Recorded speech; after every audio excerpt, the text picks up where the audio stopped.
विश्वानि देव सवितर दुरितानि परासु यद भद्रं तन्नयासु असदो वा सद्गमय तमसो वा ज्योतिर्गमय मृत्योर्मामृतं गमय। वेद प्रेमियों, सुधी श्रोताओं, परम सौभाग्य का विषय है कि हम सब आज ऋग्वेद के प्रथम मंडल के 44वें सूक्त की व्याख्या में प्रवेश करने जा रहे हैं। इस सूक्त में 14 मंत्र हैं। सभी मंत्र बृहति छंद में निबद्ध हैं और इसके दृष्टा ऋषि हैं प्रसकर्ण काण्व। तो प्रसकर्ण ऋषि हैं और काण्व उनकी पदवी है, इसलिए कि वे कर्ण के पुत्र, वे जो हैं ऋषि जो हैं कण्व ऋषि, उनके पुत्र हैं। तो कण्व बड़े चर्चित ऋषि हैं और कण्व का चित्रण अभिज्ञान शाकुंतलम में भी है, जिनके आश्रम में शकुंतला रहती थी। तो ये बहुचर्चित परम ज्ञानी ऋषि माने गए हैं, मंत्रदृष्टा माने गए हैं। इनके वंश परंपरा में जो ऋषि हुए हैं उनको प्रसकाण्व कहा गया है। और इस मंत्र के विशेष दृष्टा जो हैं वो प्रसकाण्व हैं और काण्व ऋषि के वंशज हैं, इसलिए इनको प्रसकाण्व कहा गया है और काण्व भी कहा गया है। तो अब हम यह देख लें कि यह मंत्र किन देव को समर्पित है। इस मंत्र के जो देवता हैं जिन्हें मंत्र समर्पित है वह अग्नि हैं और सभी मंत्रों में अग्नि का ही प्राधान्य है, वही उपास्य देव हैं। प्रथम और द्वितीय मंत्र में अग्निदेव के साथ उषा और अश्विनी कुमार का विशेष चित्रण है और दोनों स्वास्थ्य से संबंधित देवता हैं। इस मंत्र में जो पहला मंत्र है जिसका भी पाठ होगा, जिसकी व्याख्या होगी, उसमें यह संकेत किया गया है, संदेश दिया गया है कि जो यज्ञ हो वह प्रातः काल हो, उषा काल में हो। उस यज्ञ का अर्थ हम जो आहुति डाली जाती है उससे भी ले सकते हैं और जो कर्म हम करते हैं वो सब यज्ञ ही है यदि शुभ भावना से किया जाता है। तो प्रातः काल उठ करके कर्म में संलग्न होना चाहिए और उससे हमें ऊर्जा मिलेगी, स्वास्थ्य मिलेगा और शक्ति मिलेगी। इसके साथ ही साथ जो यज्ञ कर्म है वो भी प्रातः ही हो, उषा काल में हो तो अधिक अच्छा है। तो यह भी संदेश है। तो अब हम इस मंत्र का शीर्षक जिसमें कि कहा गया है कि उषा काल में ही यज्ञ का महत्व हो, यज्ञ का प्रारंभ हो और उसके महत्व को हम जानें, इस आशय को स्पष्ट करने वाले मंत्र का प्रथम पाठ हो जाए। ओम अग्ने विवस्वत चित्रम राधो अमर्त्य आदाशुषे जात वेदो वह त्वमद्या देवाउषर्बुध। शब्दार्थ जाने। अग्ने, हे अग्निदेव। तो अग्नि ऋग्वेद के बहुचर्चित देवता हैं। 250 सूक्तों में लगभग इनका वर्णन ऋग्वेद में है। इंद्र के बाद जिस देव को प्रामुख्य प्राप्त है वह अग्निदेव ही हैं। अग्निदेव ऊर्जा के प्रतीक हैं, ऊर्जा देने वाले हैं और ये ऊर्ध्वगामी हैं, इनकी लपटें ऊपर उठती हैं। यह ऊर्ध्व गमन अर्थात ऊंचे उठने के प्रेरक देव हैं, प्रकाशक देव हैं। और अग्नि इसलिए भी कहे जाते हैं कि इनका आवाहन सबसे प्रथम यज्ञ में होता है। तो अग्नि शब्द के अर्थ को हम अच्छी तरह से जान लें, क्योंकि जब अर्थ हम जान लेते हैं तब उसका विशेष महत्व हो जाता है और वह शब्द हमें प्रेरक बनकर के आगे बढ़ने की प्रेरणा देता है। तो अग्नि से हमें यह प्रेरणा मिलती है कि हम प्रकाशित रहें, प्रकाश फैलाएं और साथ ही साथ ऊंचे उठने की कामना रखें। धरती के आकर्षण से ऊपर, यानी सांसारिकता से जो निकृष्ट आकर्षण होता है उससे ऊंचे उठने की प्रवृत्ति होनी चाहिए। तो संदेश प्रत्येक देव शक्ति देती है, उस संदेश को हमें हृदयंगम करना चाहिए, तभी मंत्र का पूर्ण लाभ मिलेगा। तो अग्नि, हे अग्र पूज्य एवं ऊर्ध्वगमन करने में सक्षम अग्निदेव, आप जात वेद हो, आप जात वेद हो। जात वेद अग्नि का पर्याय है। जात वेद का अर्थ जान लें। जाता नाम प्राणी नाम वेदः वेत्ता यह स जात वेदः, अर्थात संपूर्ण प्राणियों के विषय में जिनको परिज्ञान है वे जात वेद हैं, यानी सर्वज्ञ। जो सभी प्राणियों के मन घट घट की बात जानते हैं वे ही जात वेद हैं। यह अग्नि का विशेषण है। यह अग्नि को ईश्वरत्व की ओर ले चलता है। और अंत में हम देखते आए हैं कि जो ऋषि की प्रवृत्ति है वो देवत्व से महादेवत्व की ओर चलती है, अग्रसर होती रहती है। ये नहीं कि बस वही रहे, उसमें प्रगति होती है। देवत्व, फिर उसके बाद और आगे परम देवत्व, परमेश्वरत्व। पहले नर है, नर से यानी नर से ऊंचे उठ करके वो देवत्व की ओर चले, देवत्व से परम देवत्व की ओर बढ़े। यानी वेद जो है वो, उसके मंत्र जो है वो उस गमन की प्रेरणा देते हैं, वे प्रेरक हैं। मनुष्य को वही नहीं स्थिर रहना चाहिए, आगे बढ़ते रहना चाहिए। इन सब भावों से पूर्ण मन स्थित बनावेंगे तो हमें पता चलेगा कि वेद मंत्र कितने महान हैं, कितने उच्च हैं। खैर, तो यहाँ पर जात वेद अग्नि का पर्याय है। अग्नि सर्वज्ञ हैं और फिर वे किस प्रकार के और गुणों से युक्त हैं। उषसः माने उषा के साथ या उषा के पास से, षष्ठी है उषसः, उषा के पास से। अमर्त्य, अमर्त्य कहते हैं जो अमर हो। राधा माने धन वैभव। राध शब्द है तो राधनोति साधनोति कार्याण इति राधा है। जो समस्त कार्यों के साधन में सहायक हुई राधा है तो उसे धन इसलिए कहा जाता है कि धन से तमाम कार्य सिद्ध होते हैं। तो इसलिए राध संस्कृत में प्रत्येक शब्द का एक अर्थ होता है, वो निरर्थक नहीं होता है। तो राध इसलिए है, जैसे भी हमने बताया कि राधनोति साधनोति कार्याणि इति राधा। राधा माने धन वैभव को। तो अब धन वैभव जब रहेगा तभी तो कोई कार्य हो पाएगा। इसलिए प्रथम ऊर्जा चाहिए। अग्निदेव से प्रार्थना की जा रही है कि हे अग्निदेव, आप हमें जो है उषा से धन वैभव प्रदान कराएं। अब उषा से ही क्यों प्रार्थना की जा रही है? इसलिए कि उषा जो है वो प्रातः काल की अधिष्ठात्री देवी है और प्रातः काल का बड़ा महत्व है उषा काल का।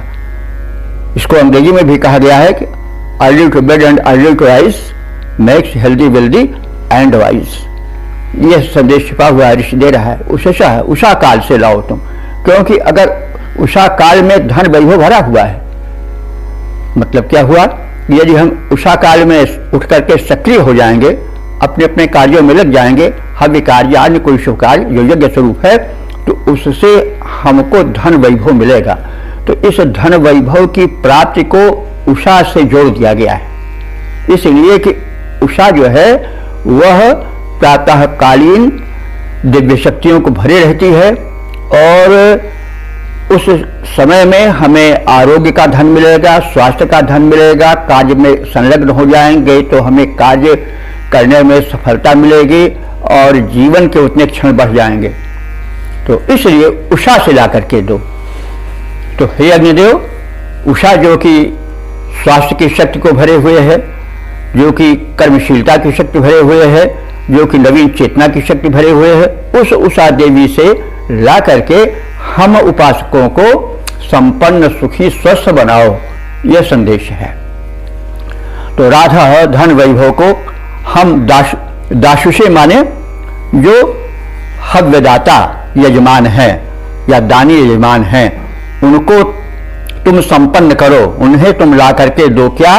धन, राध, धन वैभव। धन कई प्रकार का है, स्वास्थ्य का धन है, धन वैभव सांसारिक है, बुद्धि वैभव है, सद्बुद्धि, ये सब धन ही है। तो धन की जितनी कोटियां हैं सब ला करके दो। और कहां से ला करके दो? उषा के पास, क्योंकि उषा के पास सब संचित हैं। तो आप उषा के पास से ला करके हमको धन वैभव दो। हमको किनको? जो दाशुषे दानी है। ऐसे नहीं कैसे लोगों को दो जो कि दुष्कर्मी है और फिर उस धन से दूसरे को, समाज को पीड़ा पहुंचावे। इसीलिए शब्द कह दिया गया है, हर शब्द बड़ा सार्थक है। तुम दाशुषे जो दानी यजमान है उनके पास ला करके तुम संचित कर दो और तुम उसे ला करके प्राप्त करो। वह माने वहन करना, लाना। तो उषा देवी से ला करके तुम उस धन वैभव को प्राप्त कराओ जो कि हम लोगों के लिए वांछित है। और क्या? चित्रम। चित्रम माने चित्र विचित्र, रंग बिरंगा। और क्या? विवस्वत। व्यवस्थित माने वस धातु है, निवास के अर्थ में प्रयुक्त होती है। तो विवस्वत माने विशिष्ट निवास को प्रदान करने वाले। उषर बुधा माने उषा काल में जग जाने वाले। ये सब विशेषण किनके हैं? देवताओं के। देवा, इसमें मंत्र में शब्द देवा आया है, वो संध के हुआ है, चंद्रबिंद लग गई है, वो देवान है। तो वे देव जो कि उषा काल में जग जाते हैं, यानी जो दिव्य शक्तियां हैं वो उषा काल में विशेष रूप से क्रियाशील होती हैं। तो ऐसे देवों से भी हमारे यजमानों को, दानियों को आप धन दिलाओ और विवस्वत माने विशिष्ट निवास योग्य चित्र विचित्र भवनों की भी व्यवस्था करो। और इस प्रकार से आप हम यजमानों का कल्याण करो। तो इस प्रकार से शब्दार्थ से हम परिचित हो गए। अब हम इसका एक सपाट भावार्थ देख लें कि हे अग्नि रूप परमात्मन, जैसा हमने बताया कि देवत्व तो देव फिर होते होते वो परम देव तक पहुंच जाते हैं। तो हे अग्नि रूप परमात्मन, तुम अमर हो, तुम सर्वज्ञ हो, तुम उषा के पास से हविर्दानशील यजमानों के लिए नानाविध और निवास युक्त धन वैभव लाओ और संसार में उन्हें अधिक दिनों तक जीवन मिलता रहे, वे चिरायु हों, शतायु हों। इस हेतु तुम सहायक प्राणवायु रूप धन को लाकर दो और जो उषा काल में दिव्य शक्तियां जागृत होती हैं उनको बुला कर लाओ, ताकि उपासकों का, यजमानों का, दानशीलों का कल्याण हो, उनकी समृद्धि बढ़ सके। तो अब हम इसके पद रूपांतरण का अवलोकन करें। अग्निदेव, तुम अमर तथा सर्वज्ञ और शुभकारी, क्रियाशील रहती धरती पर हित योजना तुम्हारी। क्रियाशील रहती धरती पर हित योजना तुम्हारी। उषा समेटे चिर जीवन के चिर रहस्य सुखदाई। उषा समेटे चिर जीवन के चिर रहस्य सुखदाई। प्राणवायु के ऊर्जा की उसमें अतिशय अधिकाई। शुभ कर्मों का हविर्दान यजमान किया करते, जो शुभ कर्मों का हविर्दान यजमान किया करते।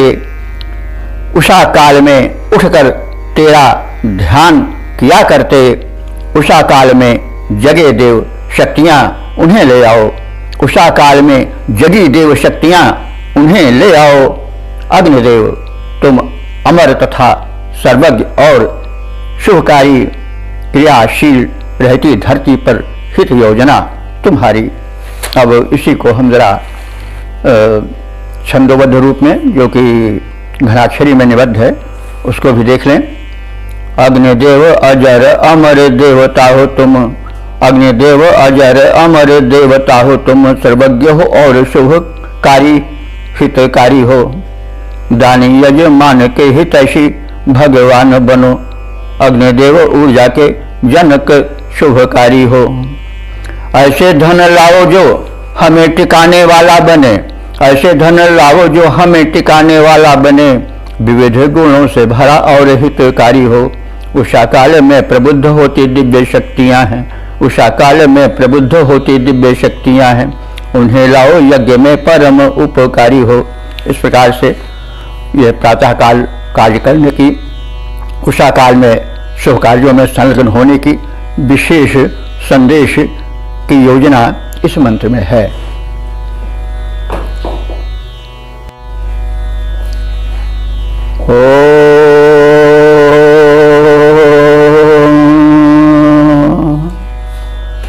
वेद प्रेमियों, सुधी श्रोताओं, संप्रति हम सब ऋग्वेद के प्रथम मंडल के 44वें सूक्त के दूसरे मंत्र की व्याख्या में प्रवेश करने जा रहे हैं। यह मंत्र जो है वो बृहति छंद में निबद्ध है। मंत्र दृष्टा ऋषि हैं प्रसकर्ण, देवता हैं अग्नि और सहायक रूप में उषा और अश्विनी कुमारों को भी देवत्व प्राप्त है। तो इस मंत्र का शीर्षक है अग्नि से यश, स्वास्थ्य, धन, वैभव प्राप्ति की प्रार्थना। तो इस भाव को समेटे हुए मंत्र का प्रथम पाठ हो जाए। ओम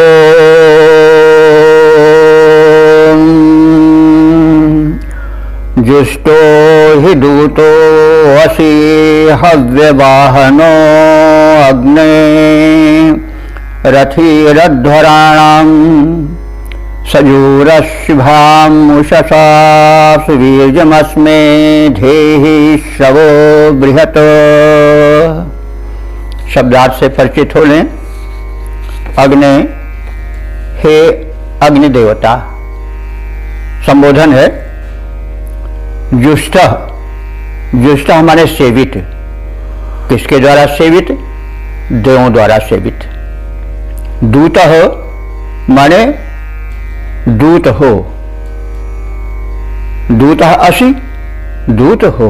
ये अग्नि देवता के लिए कहा गया है, क्योंकि यह देवताओं को, दिव्य शक्तियों को बुलाते हैं और इन्हीं के माध्यम से दिव्य शक्तियों की कृपा मनुष्यों पर होती है। उनका यज्ञ कर्म जो है वो सफल होता है, इसलिए उनको देवदूत की संज्ञा दी गई है। तो हे अग्नि देवता, तुम देवों द्वारा सेवित हो, यानी तुम्हारी महत्ता बहुत अधिक है। दिव्य शक्तियां तुम्हारी सेवा करती हैं और तुम दिव्य शक्तियों को मनुष्यों तक लाते हो, इसलिए दूत हो। तुम्हारा बड़ा महत्व है। और कैसे हो? हव्यवाहन, आप हव्यवाहन हो, यानी हव्य को ले जाने वाले हो। और ये आप सब जानते हैं कि हव्य में बड़ा गुण होता है, उसमें औषधीय द्रव्य मिले होते हैं, और वे जब अग्नि में डाले जाते हैं तो वे सूक्ष्म होकर के अधिक शक्तिशाली हो जाते हैं, क्योंकि सूक्ष्मता में शक्ति अधिक होती है, आप सब जानते हैं। तो जब हव्य औषधीय अग्नि में प्रक्षिप्त किए जाते हैं तो उनसे एक सूक्ष्म दिव्य शक्ति निकलती है, और वो दिव्य शक्ति जो है वो अग्नि द्वारा देवों तक पहुंचाई जाती है। और देव जो है मनुष्य का कल्याण करते हैं तरह तरह से। जैसे देव कौन हैं? पवन देव हैं, जल देव हैं, ये सब वातावरण के संरक्षक हैं। ये जब दिव्य होते हैं तो दिव्यता प्रसारित करते हैं, जिससे मनुष्य का, प्राणी मात्र का कल्याण होता है। तो इसलिए कहा गया है कि आप दिव्य हव्यों को वहन करते हो और उन्हें देवों तक पहुंचाते हो। अध्वराणाम माने, अध्वर शब्द की कई बार व्याख्या हो चुकी है।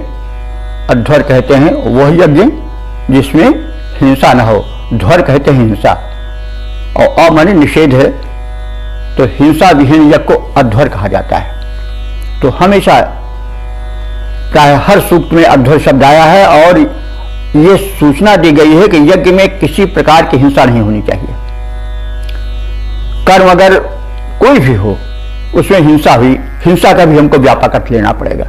हिंसा करके ही नहीं हुआ किसी को काट डालना, मार डालना, बल्कि हिंसा अगर हमने कटवचन द्वारा किसी को आहत किया तो भी हिंसा है। हमने किसी का अहित सोच लिया तो वो भी हिंसा ही है।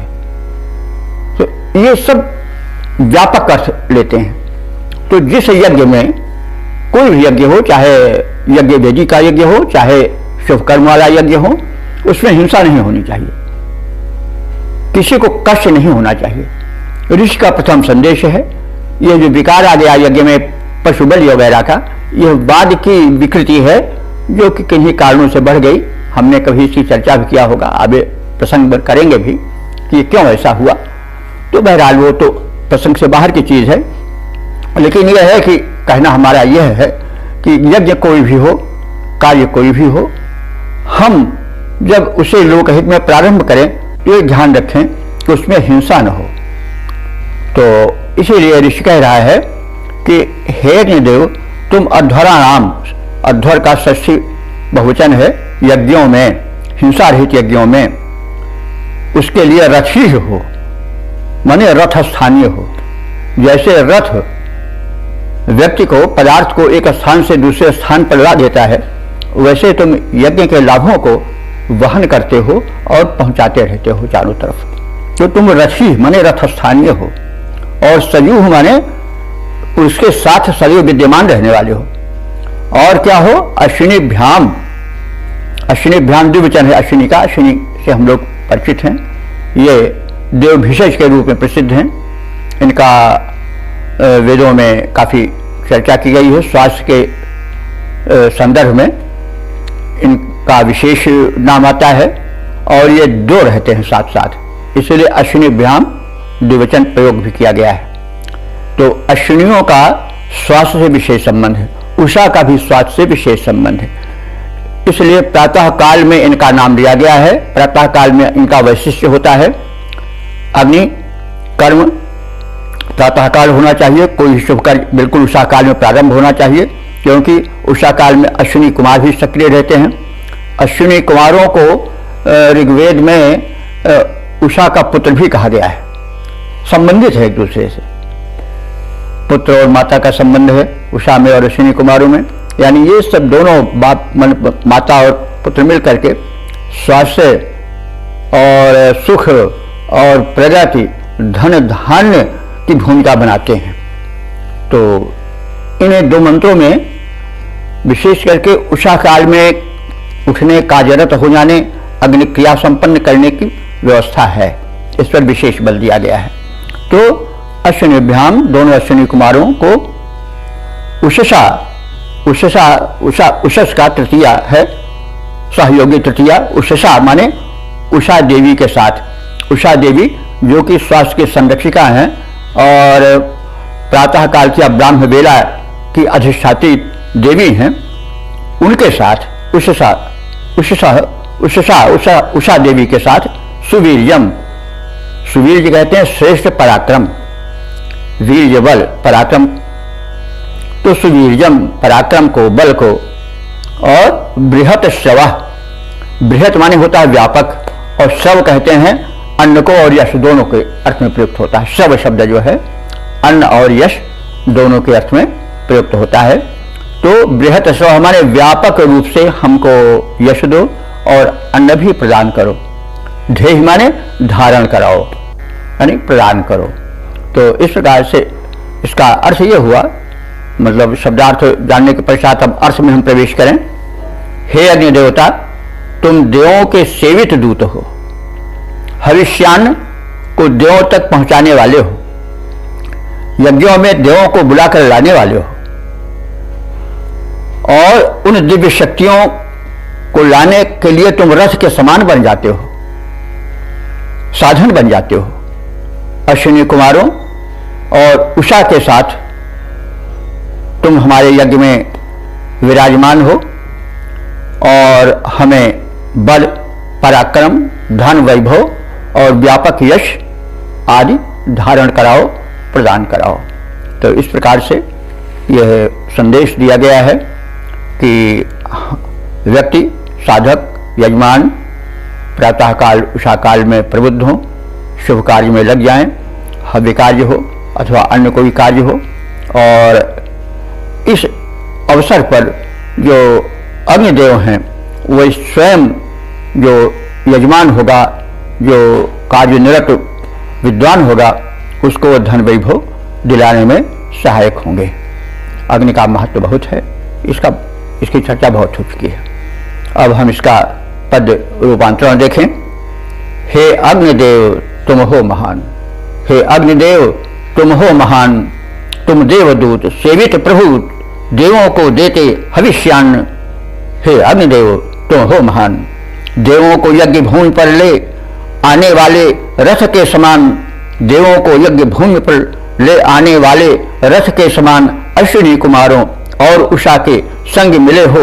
दीप्तिमान बलवीर्य पराक्रम व्यापक यश को करो हमें कृपया प्रदान, बलवीर्य पराक्रम व्यापक यश को करो हमें कृपया प्रदान। हे अग्निदेव तुम हो महान, हे अग्निदेव तुम हो महान।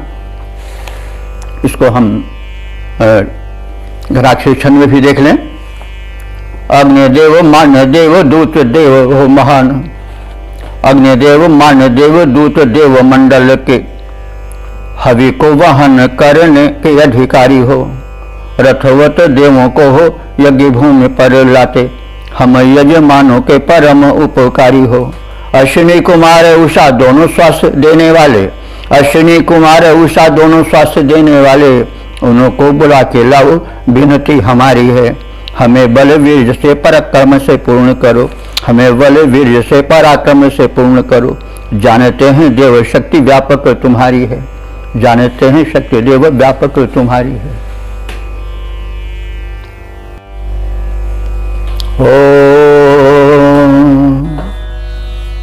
वेद प्रेमियों, सुधी श्रोताओं, संप्रति हम सब ऋग्वेद के प्रथम मंडल के 44वें सूक्त के तीसरे मंत्र की व्याख्या में प्रवेश करने जा रहे हैं।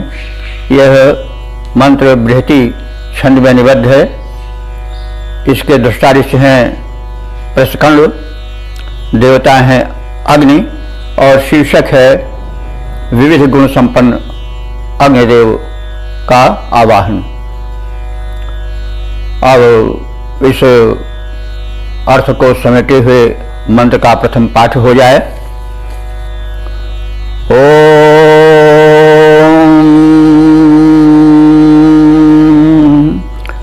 अद्यादूतं वृणीमहे वसुमग्निं पुरुप्रियं, धूमकेतुं भार्यिकं विष्टिषु यज्ञानां मध्वरश्रियम्। शब्दार्थ जाने। अद्य माने आज, आज का तात्पर्य हुआ कि इस समय यज्ञ करने के अवसर पर। वृणी महे माने वर्ण करते हैं, स्वीकार करते हैं, बुलाते हैं। किनको? अग्नि देव को। वे कैसे हैं? दूतम, देवदूत हैं, यानी संवाद प्रेषक हैं। मनुष्य और देवताओं के बीच में संबंध उत्पन्न करने वाले हैं, उनका नैकट्य का कार्य संपन्न करने वाले हैं, जोड़ने वाले हैं, आदि आदि। तो ऐसे अग्निदेव जो कि दूत हैं, संवाद वाहक हैं, मनुष्यों और देवों में संबंध स्थापित करने वाले हैं, वे और कैसे हैं? वसुम आश्रय रूप हैं। आश्रय का मतलब ठिकाना देने वाले, वे आश्रय रूप हैं। और पूर्व प्रिय माने बहुतों को प्रिय है अथवा सर्वप्रिय हैं। पूर्व माने विस्तार, व्यापक, प्रिय माने प्यारा होना, तो वे अग्निदेव पूर्व प्रिय हैं यानी सर्वप्रिय हैं। और धूमकेतुम, धूम धुआं को कहते हैं। एक शब्द जरा ध्यान रखिए, धूम्र शब्द लोग बोल जाते हैं, वो अशुद्ध है, वो धूमैले के लिए आता है, जो उसको हम धुआं कहते हैं, उसके लिए धूम ही शब्द प्रयोग होता है। तो धूमकेतुम, हे अग्निदेव तुम धुएं को पताके की तरह धारण किए रहते हो। यानी जैसे पताका सूचना देता है कि आने वाला आ रहा है, उसका कुछ न कुछ झंडा होता है, पताका होता है, वैसे जो धुआं है वो अग्नि का पताका है, ध्वजा है। तो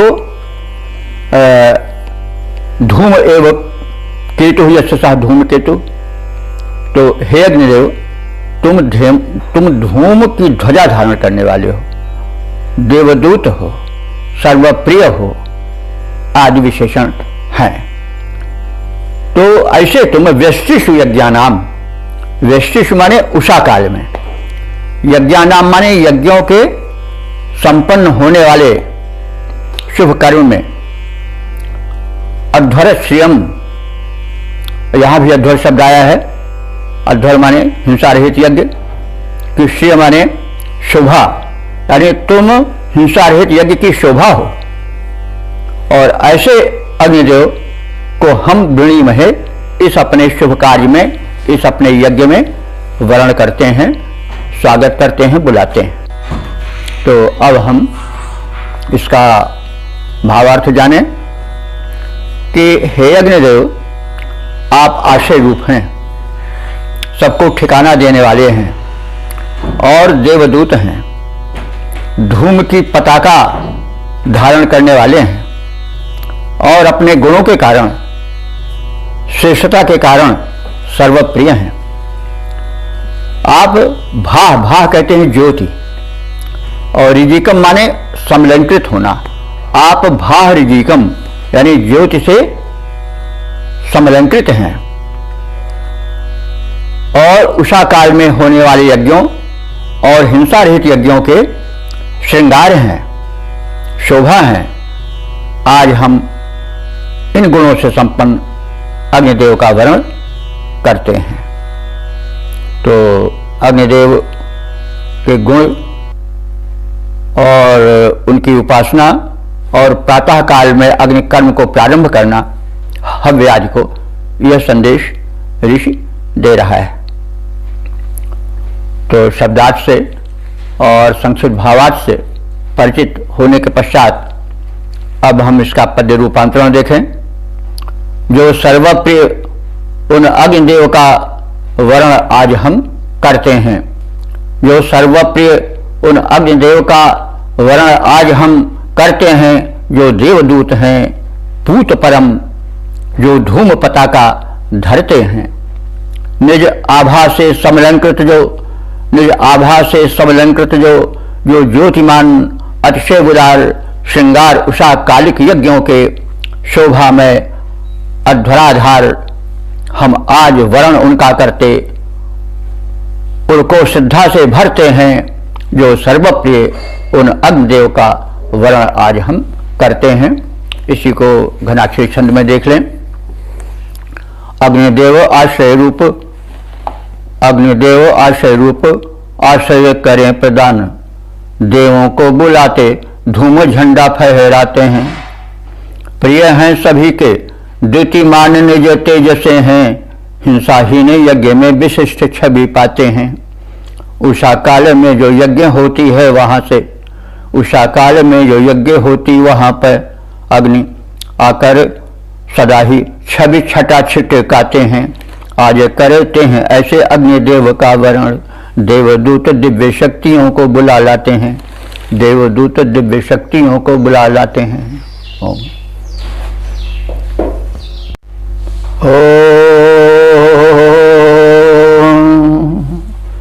वेद प्रेमियों, सुधी श्रोताओं, संप्रति हम सब ऋग्वेद के प्रथम मंडल के 44वें सूक्त के चौथे मंत्र की व्याख्या में प्रवेश करने जा रहे हैं। यह मंत्र बृहति नामक छंद में निबद्ध है। दृष्टा ऋषि हैं प्रश्न और देवता है अग्नि। शीर्षक है दिव्य शक्तियों के आवाहक अग्निदेव। अब इस भाव को समेटते हुए मंत्र का सर्वप्रथम पाठ हो जाए। ओम श्रेष्ठं यविष्ठमतिथिं स्वाहुतं जुष्टं जनाय दाशुषे देवा अच्छा यातवे जात वेदस मग्निमीरे विष्टिम। ओम श्रेष्ठं यविष्ठमतिथिं स्वाहुतं जुष्टं जनाय दाशुषे देवा अच्छा यातवे जात वेदस मग्निमीरे विष्टिषु। तो अब इसका शब्दार्थ जान लिया जाए। अग्निम ईडे, अग्निम अग्निदेव की, ईडे माने स्तुति करता हूं। ईड या कभी कुछ लोग ला भी इसका उच्चारण करते हैं, ईड़े भी कहते हैं। तो अग्निम ईडे माने मैं अग्नि देवता की स्तुति करता हूं। इसलिए करता हूं, अच्छ माने भली प्रकार। अच्छ शब्द जैसे आज भी अच्छा चलता है, अच्छी तरह से काम करो, तो अच्छ इसी अच्छी तरह शब्द का जनक है जो वेद में भी है। अच्छ माने भली प्रकार। याते माने बुला लाने के लिए, सम्मुख कर देने के लिए। किनको? देवताओं को। यानी जो वे अग्निदेव जो देवताओं को भली प्रकार से बुला करके यजमान के सम्मुख कर देते हैं, उन अग्निदेव को मैं ईडे प्रार्थना से युक्त करता हूं, यानी उनकी स्तुति करता हूं। वे कैसे हैं? श्रेष्ठम, बड़े ही श्रेष्ठ हैं। और कैसे हैं? यविष्ठ, यविष्ठ कहते हैं अतिशय युवा को, नौजवान, सदैव नौजवान बने रहने वाले हैं। ये नहीं कि अग्नि प्रकट किया तो पता चला कि ये तो 1000 साल, लाख साल, करोड़ साल पहले वाले अग्नि की तरह जवान नहीं है। वे सदैव वैसे ही प्रज्वलित हैं, इसलिए वो नित्य युवा हैं। तो युवा तो यविष्ठ हैं। यविष्ठ युवा से थोड़ा बढ़कर यानी पूर्ण नौजवान। तो अग्निदेव कैसे हैं? श्रेष्ठ हैं, यविष्ठ, अतिशय युवा हैं। और अतिथिम, हम उनका आवाहन कर रहे हैं, इसलिए वे हमारे अतिथि हैं।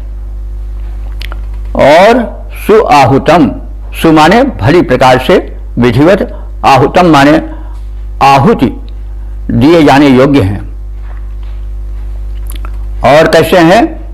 जुष्टम, वे जो अन्न या हव्यान्न डाला जाता है उसका सेवन करने वाले हैं और प्रसन्न रहने वाले हैं।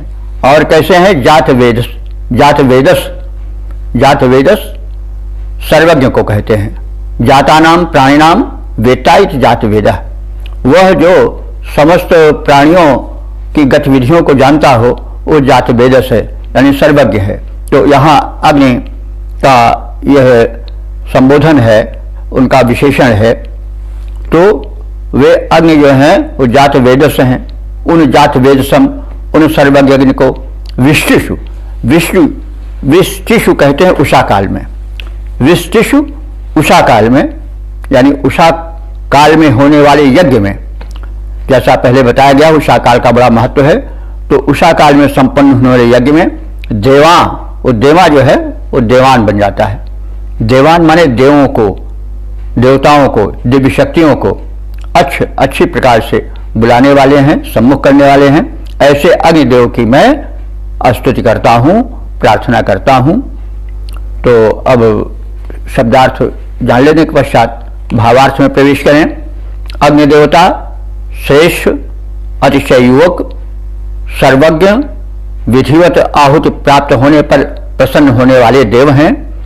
उषा काल में दिव्य शक्तियों की प्राप्ति हेतु मैं उनकी स्तुति करता हूँ। अब इसका हम पद रूपांतरण देख लें।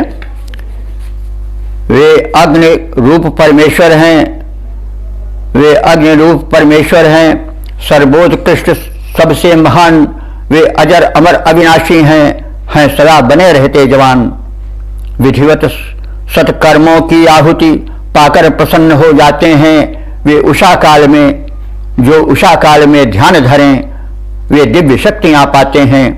स्तुति करता उन अग्नि रूप भगवान का धरता सदा ध्यान, ये अग्नि रूप परमेश्वर हैं, सर्वोत्कृष्ट सबसे महान, ये अजर अमर अविनाशी हैं सदा बने रहते जवान।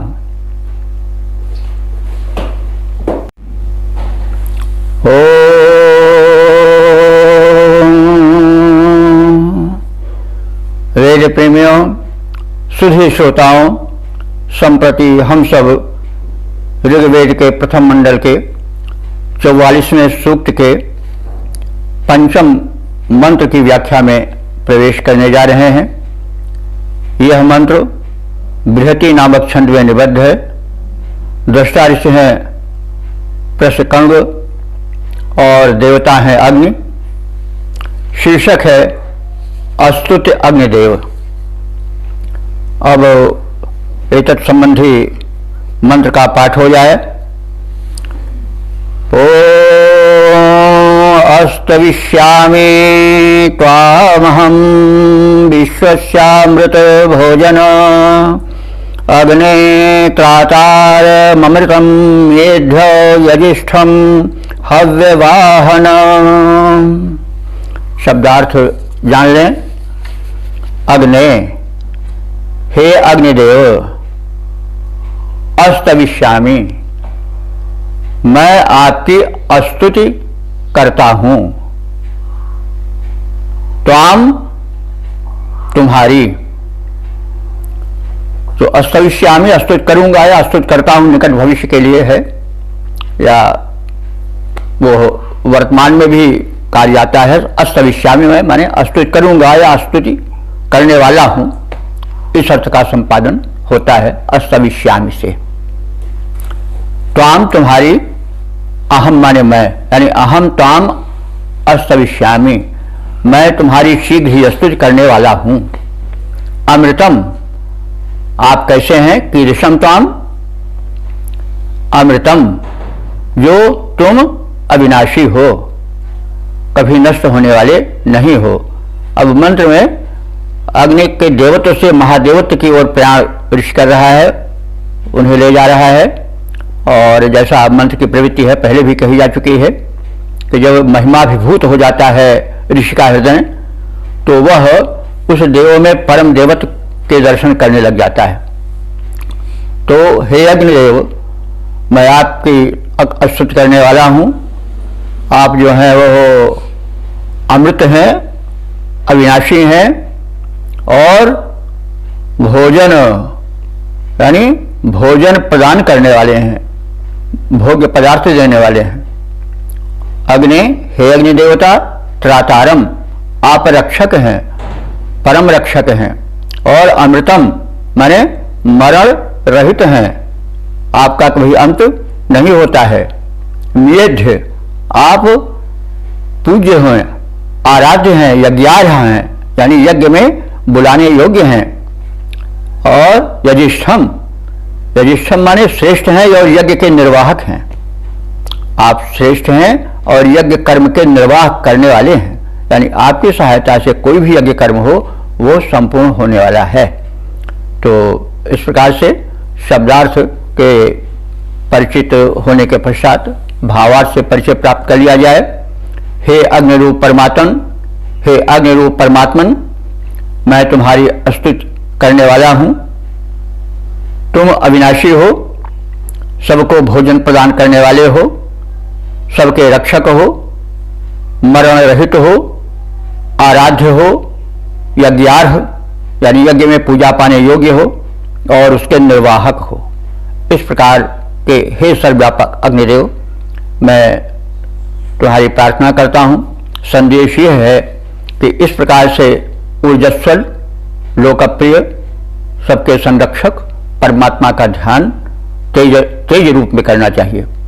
अग्नि जो है वो उस परम शक्ति का तेज है जो प्रकट हो रहा है। तो हम ऐसे उस तेजधारी का स्मरण करके अपने में तेज जगाएं, क्योंकि बिना तेज के कुछ होने वाला नहीं है। ओज और तेज, इसीलिए कहा गया है कि तेजोमय थे, ओजोमय थे। आप तेज स्वरूप को हम में तेज धारण कराओ, ओज स्वरूप को हम में ओज धारण कराओ, कि जीवन का यही लक्षण है। तो अब इसका हम पद रूपांतरण देख लें। स्तुति करूंगा अग्नि रूप ब्रह्म तेरी, स्तुति करूंगा अग्नि रूप ब्रह्म तेरी देव। महिमा अपार जरा मरण के पार हो, महिमा अपार जरा मरण के पार हो। अविनाशी वासी घट घट के उपासी देव, अविनाशी वासी घट घट के उपासी देव। अन्न धन भोजन के दान देन हार हो। साध्य हो आराध्य हो, साध्य हो आराध्य हो सुपूजनीय देव दिव्य। हव्यवाह और करुणा के अवतार हो। शुभ कर्म रूपी यज्ञ करते सुफल तुम, शुभ कर्म रूपी यज्ञ करते सुफल तुम। त्राता हो विधाता हो तुम ही तो कर्णधार हो, त्राता हो विधाता हो तुम ही तो सर्वाधार हो। स्तुति करूंगा अग्नि रूप ब्रह्म तेरी देव। महिमा या पार जरा मरण के पार हो। अविनाशी घट घट, अविनाशी घट घट वासी हो उपासी देव। अन्न धन भोजन के दान देन हार हो। साध्य हो आराध्य हो सुपूजनीय देव दिव्य। विवाह और करुणा के अवतार हो। शुभ कर्म रूपी यज्ञ करते सुफल तुम। त्राता हो विधाता हो तुम ही तो सर्वाधार हो।